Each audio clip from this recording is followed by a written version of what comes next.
The meeting, the special meeting of the City Council on Monday, May 1st. Roll call, please. Councilmember Kusamoto. Here. Councilmember Murphy. Here. Councilmember Wilson. Here. Mayor Pro Tem Edgar. Here. Mayor Hasselbrink. Here. And we're going to start with special order this day, which is the, first of all, open it up for public comment. Didn't forget. Seeing nobody, close that down, and we'll start with item A, the 7-year capital improvement program. Thank you, Mayor and City Council. Tonight we are going to go over fiscal year 2017-2018 budget and those two items that are highlighted on your agenda, the 7-year capital improvement program and the vehicle and equipment replacement schedule. And Jason Alamam will start it off with the presentation. Good evening, Mayor and members of the council. So tonight's first item covers the 7-year CIP, which was discussed with the Budget Standing Committee last week on Tuesday. I also wanted to, remind everyone that we've had actually 3 budget workshops with the City Council on fiscal year 17-18. We had the first budget workshop in February, and then workshops in March and April that encompassed department overviews. All 3 of those budget workshops have really just been focused on the general fund's operating budget.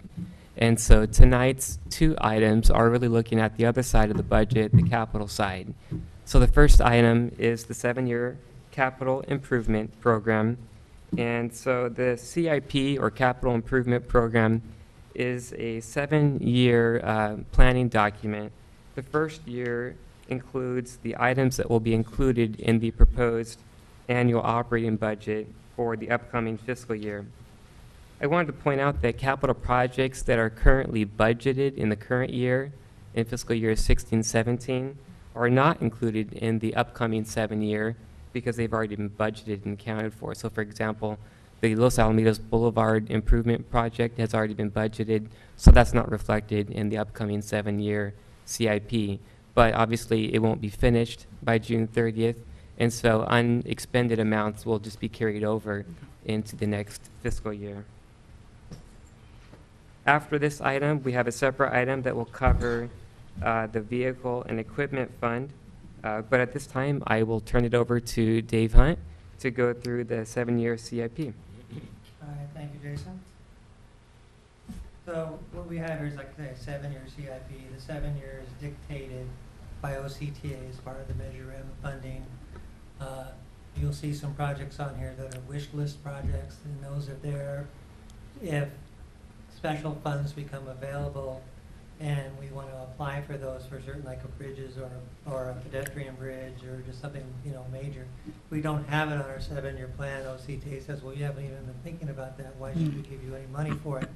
So we put our wish list projects out there in case future funding comes, and they can't say it wasn't a priority for the city in the past. So you'll see some of those items out there.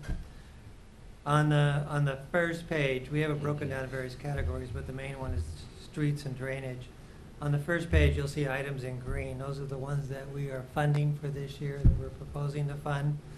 The first 5 are maintenance items that we do pretty much every year, that take care of the trees, the striping, any cracks or potholes in the streets, and then also replacing some lights and some tree planting. Those are kind of normal projects that we go after. We have 2 projects on there that we have funds for, number 12 and 13. 12 is the ADA Cerritos Avenue sidewalk project that's over on the west end of Cerritos, and to the section from there to the Coyote Creek path. There's some sidewalks in there that we need to repair. 90% of that money has come from the County of Orange through the Community Development Block Grant money. And that's what we applied for last November, December timeframe, and we awarded that. And we'll actually build that this summer, going on in there. Mayor, may I ask a question? The number 13 is the... Excuse me, Dave. Yeah. Can I ask a question? When you said repair the sidewalk, is that up where there is actually no sidewalk? Are you going to? Well, it's there's sections there where there is no sidewalk, but we're gonna. But there's also where there's like a half-inch gap trip hazard as identified in our ADA plan that we got put together a couple of years ago. We've been following that plan, reducing that down. So, But the asphalt that's there, that goes from the sidewalk to the asphalt to the bridge, is that gonna be a That- sidewalk now? on the west side of the street, yes, that'll be replaced with concrete. Hmm. There, on the east side where we're coming up from Los Al Boulevard, there's sections in there, that'll be a different project for a different year. This year, we had to we couldn't go for it all in one It just seems like application. there'd be more kids on the east side Yes. coming up over the bridge to Taco Bell, all that stuff, than, Yeah, it was the way that Tom put the application together. He kind of had a phase one and phase two, and they said, well, we can only, he was recommended, this is the amount of money that you'll most likely get. You can't do all that, so do the other side. that's the way the project was put together. Right. Okay, thank Separate you. them out. But we have the other side all designed, ready to go if we ever get funding for it. It's already been laid out.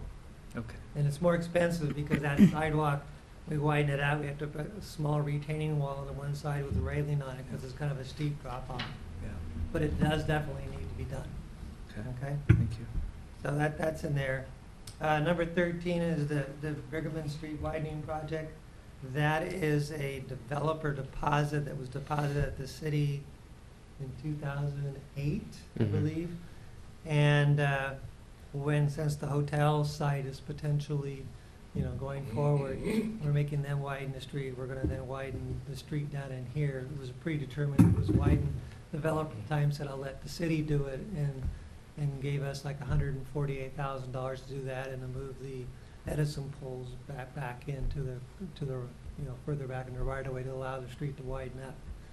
So that's been on the plans for a while, so the timing of that is coming up. So that's already in the bank account and there's separate funds. So I have one more question. On that, since we're gonna align the street, should we think about, like, the naming of that street to just call it Sausalito all the way down? Yeah, I'm not sure what the naming transition, it was in the old plans, it was called Sausalito all the way Mhm. through. Then it got changed at one point prior to my time. But is Prior it to something that Bobby. we could potentially take a look at? Yes, we could. Yeah. I'm not, It's been about I would have 8 to do years, some 9 years. research to see what. Yeah, we need to do it to change just the name. seems really odd to have that named like that at that point, where a lot of the businesses down the other side. Mhm. And now that we're kind of really focusing a lot of resources in that area, it'd be nice to have it aligned just to be one street. Because by the post office, it's Sausalito as well, right? Yeah, well, And then across the street on. It's just the two little blocks that are Brigham and White. When you get to the post office and you keep going east, that's actually private property Right. that's owned by the school district back there and But- some others. But it's still named Sausalito, yeah, right? yeah. At least the street sign says Sausalito. Yeah. Yeah. Yeah, okay. it's just that it's two blocks. Yeah, Okay, great. okay. Do you need a second to bring that back for another future meeting, or is that included as well? Mhm. We can bring, I just noted, we'll research that and we can bring it back. Mhm. Okay. Yeah, procedures. And then, because of we're using our money for the Los Al Boulevard project for our other funds for gas tax and Measure M, and also the special funds the city put together. We don't have any other projects listed on there because we pretty much will use all our available funds this year for these projects. And so that's where the bulk of the money is going to, other than the maintenance items on there. I do want to comment on, the page 2 out there, item 28, pedestrian bridge, year 1920. I was shifting all the projects out of year, and that really was supposed to be $400,000. It's like the design fee, and then the next year is the construction. Okay, threw in 10% for doing that, so it shouldn't be 4 million and 4 million. Should be, I will correct that for the next meeting, but that was a mistake. Because what I did was on last year's 7-year CIP, I had a bunch of projects for this year. I moved those out, and then in a sense, I moved all the other projects out a year. So everything that maybe we had scheduled was kind of being pushed out because of the funding issue for the street projects. Just on a side note for the streets, every 2 years, we update the streets with our pavement management study. That's being done right now. It should be done in about 2 weeks. It's required to be done by end of June to go to there. I will kind of come up at that time with a, reevaluate all the streets. I do this every 2 years and kind of look maybe what neighborhoods need to get moved up or down from where they are in the standing. Because if you look under from 40 down pavement management, that kind of lists a bunch of the neighborhoods and streets and how the neighborhoods kind of fall out. That's like our 7-year pavement management plan for those neighborhoods and kind of moves them out. I'll revise that during the summer, and for next year, you may see some of that change. What I do is I have a map that it produces, and it shows the worst street areas, and then I kind of look at each neighborhood and trying to say, okay, which one has more, I say red for bad, red streets than the others, and then kind of trying to keep the neighborhoods together. It's better to go into one neighborhood and do something to all the streets than it is just to pick a few streets. And then the rest of the neighborhood will be calling us asking, why didn't you do our streets? Because it's very neighborhood oriented around in the city. So that's just kind of, so some of that, if you have a 7-year CIP plan for the neighborhoods, well, they're all listed there for the ones that haven't been worked on and haven't been done. So it's in there. We also have, keep going, like say in parks, we pretty much used up most of our park money for the rubberized park project that we just finished construction on. We didn't use all that money, so when that comes, but still, there's not enough for some of the bigger projects yet to be done that Corey wanted, so we just moved all those out. And that was the same with some of the facilities and all that. We just kind of moved everything out so we can concentrate on the big project this year, which is the Los Al Boulevard plus the 2 that we have special funding for. I gave you also a map in the very back of the project, kind of shows you the history of when the streets were taken care of. You can see the things in blue. There's a lot of those. That was the old slurry seal projects that we are trying to get through and eventually grind and do an overlay in those, because those slurry seals are showing sign of wear and tear. Some of them are actually falling apart. So if you see an area in blue, you'll see that's the old slurry seals that was done in 2005 through 2008. And they did that back then so they could say, oh, we're going to try and cover as much of the city we can. Let's go slurry seal without spending the money to actually do overlays. And those are all kind of falling apart now, various reaches. So you can kind of see when a neighborhood was done. There's different years, different projects that are out there. And so this just kind of gives you an idea when things were done. So if someone ever questions you where, when was the neighborhood taken care of, you can kind of look at this map and just get a good idea when it was done. And I also use this map to tell our utility companies, you got 5 years before you can go dig up in these streets after the date that's on there. Due to city council, we changed that from 3 to 5 years. Probably right after Edison and the water district, everybody tore up a lot of our streets that way, and we changed that. So I mentioned earlier, Dave, I like this one sheet showing the colors, and then the one as far as the green areas, which presumably needs some type of work. Yeah, the green areas are the last 3 alleys that we haven't touched yet. Do you have an idea of, you have dates on these other areas, which is really good, right? The blue zones, red zones, but do you have any sense of how old, how long it's been that these had some attention paid to them? If you don't, that's fine, I just want to know. No, I don't have a date of when they were touched. I know Noel up there in the business area. I'm not sure that's ever been touched. Okay. And looking at it, and that's, that was kind of one of my priorities. It was scheduled. We had money to try and do that this year, but I pushed it out. Okay. And stuff like that. So no, I don't have dates, but I can get that dates to you. If you come, I think you have dates on the other areas, which is, informative, so. Yeah, some of the streets we haven't done anything with too, and and some of them, like in the medical area and stuff like that, they're actually holding up really well, comparatively to some of the other ones. Thank you. So, with that, I'll turn it back to Jason and Brett, or you guys for any questions? Any questions here? No. I just wanted to clarify one thing for anybody that could be watching. It doesn't, on this spreadsheet, it doesn't look like we're going to be doing a lot this year, but I certainly don't want to minimize the beautification process in the almost, decade in the making. It's a huge project that's going to affect a majority of our cities, so it's not just a financial thing, but it's also a resource thing, and I think that's a big project that needs to be noted. That's why we're stalling some of these other things. Anybody else? All right, next is the vehicle and equipment replacement schedule. So this item deals with the vehicle and One other equipment. thing, just real quick, we are forgetting one of the most important things too, is we have Rich now on OCTA. So, Rich, I guess I would be interested in your perspective of the money that you see.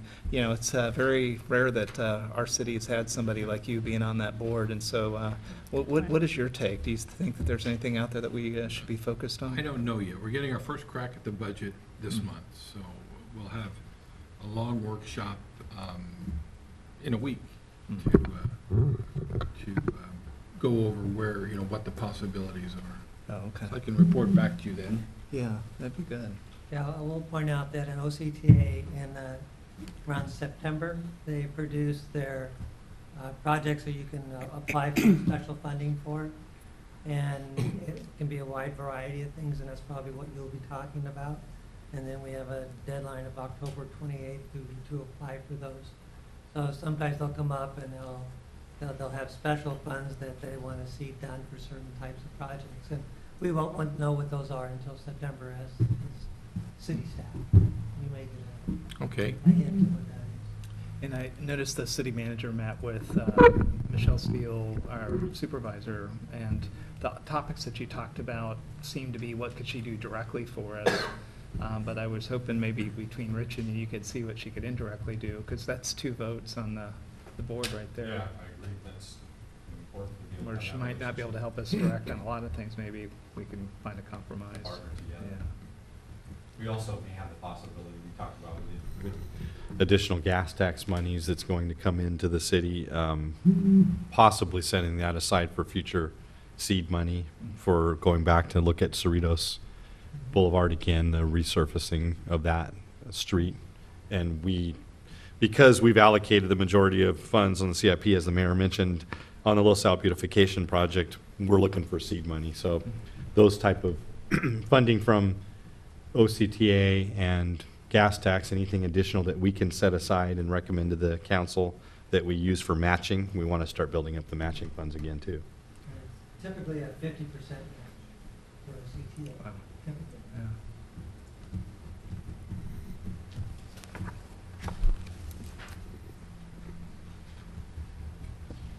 So the next item is item 3B and deals with the city's vehicle and equipment replacement schedule.